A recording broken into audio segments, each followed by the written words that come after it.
Hi hello नमस्कार सर्वांना, स्वागत आहे तुमचं प्रियांका रेसिपी मराठी या चॅनलवर. तर मंडळी नमस्कार सर्वांना. सणासुदीचे दिवस आहे आणि या सणासुदीला काहीतरी गोड झालंच पाहिजे. तर आता आपण बघणार आहोत रेडीमेड गिफ्ट्स पाकिटापासून गुलाबजामाची रेसिपी. तर एकदम छान आणि एकदम सोपी अशी ही रेसिपी आहे आणि एकदम खायला अप्रतिम असे हे गुलाबजाम होता. एकदम रसरशीत आणि एकदम खमंग आणि चवदार असे हे गुलाबजाम होता. तर चला रेसिपी सुरू करूया. व्हिडिओ स्किप न करता जरूर व्हिडिओ बघा. तर चला आता आपण रेसिपीला सुरुवात करूया. तर इथे मी गिट्स 250 ग्रॅमचं पाकिट घेतलेलं आहे आणि या पाकिटामध्ये 40 ते 35 गुलाबजाम होतात.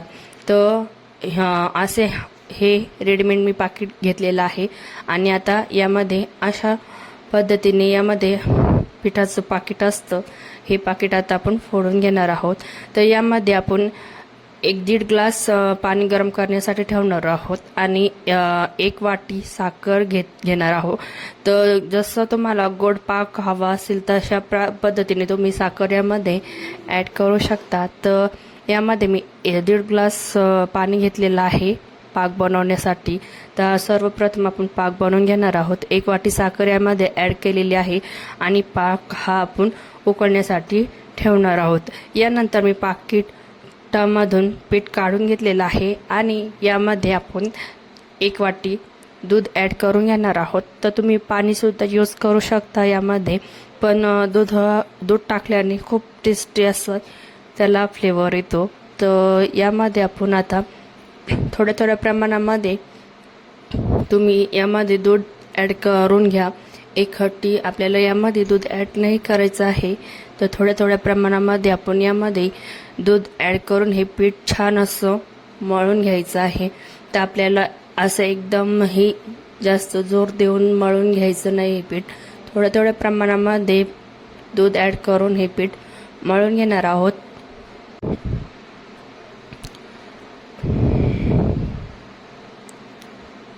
तर अशा पद्धतीने आपण हे सर्व पीठ आता मळून घ्यायचं आहे. एकदम असा गोळा तुटेल असंच आपल्याला पीठ चमच्याच्या साहाय्याने मळून घ्यायचं आहे. तुम्ही हाताने सुद्धा हे पीठ मळू शकता, पण मी चमच्याने थोडं दूध ॲड करून हे पीठ मळून घेत आहेत.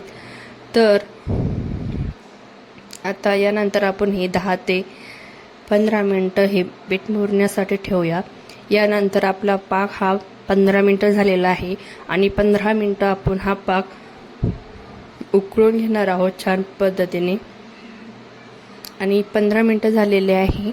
पीठही छान असं मुरून तयार झालेलं आहे.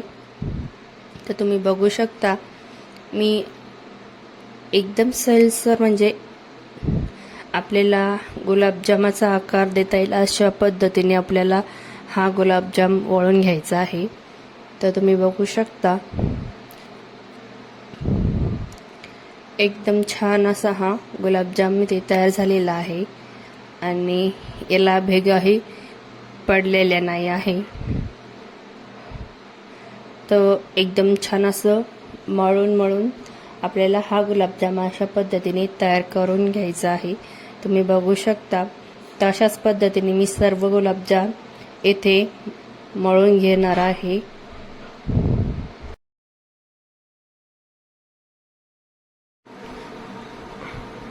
आता इथे आपल्याला मध्ये पाकही आपल्याला चेक करायचा आहे. तिथे आपला पाकही उकळून तयार झालेला आहे आणि अशा पद्धतीने आपण सर्व पिठाचे गोळे करून याचे गुलाबजाम बनवून घेणार आहोत.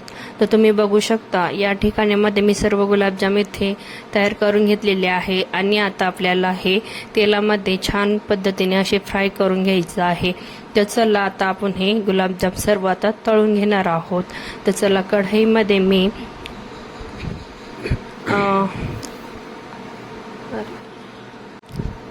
इथे आपल्या पाक इथे तयार झालेला आहे आणि यामध्ये आपण थोडीशी विलायची यामध्ये ॲड करून घेणार आहोत चवीसाठी. आणि विलायची टाकल्याने खूप छान फ्लेवर येतो गुलाबजामाला. तर इथे कढईमध्ये आपण तेल ॲड करून घेतलेलं आहे. तर इथे 1.5 वाटी मी तळण्यासाठी तेल इथे गरम करून घेतलेले आहे आणि यामध्ये आपल्याला एक एक गुलाबजाम टाकून घ्यायचा आहे. आपल्याला जास्त हाय फ्लेमवर तेलामध्ये हे गुलाबजाम तळायचे नाही. एकदम मीडियम आचेवरच हे गुलाबजाम आपल्याला तळून घ्यायचे आहे. तर 10 ते 15 मिनटं 10 मिनटं तरी मंद आचेवर आपण हे गुलाबजाम मंद आचेवर तळून घेऊया. आणि टाकताना एकदम घाई करायची नाही, एकदम अलगद हाताने आपल्याला हे फ्राय करायचं आहे. तर तुम्ही बघू शकता एकदम लालसर असे हे गुलाबजाम आपण इथे तयार करून घेतलेले आहे. आणि असे सर्व एक एक करून मी गुलाबजाम मिडियम आचेवर तळून घेत आहेत. तर तळताना आपला गुलाबजाम तुटू शकतो, तर एकदम मिडियम आचेवरच गुलाबजाम तळून घ्या. तळताना एकदम घाई करू नका, नाही तर याचे तुकडेही पडू शकतात. तशा मिडियम आचेवर आपले सर्व गुलाबजाम मी इथे तळून घेतलेले आहे. आणि आता हे गरम गरम गुलाबजाम आपल्याला पाकामध्ये टाकून घ्यायचे आहे. तर पाक आपण थंड होण्यासाठी ठेवलेला आहे.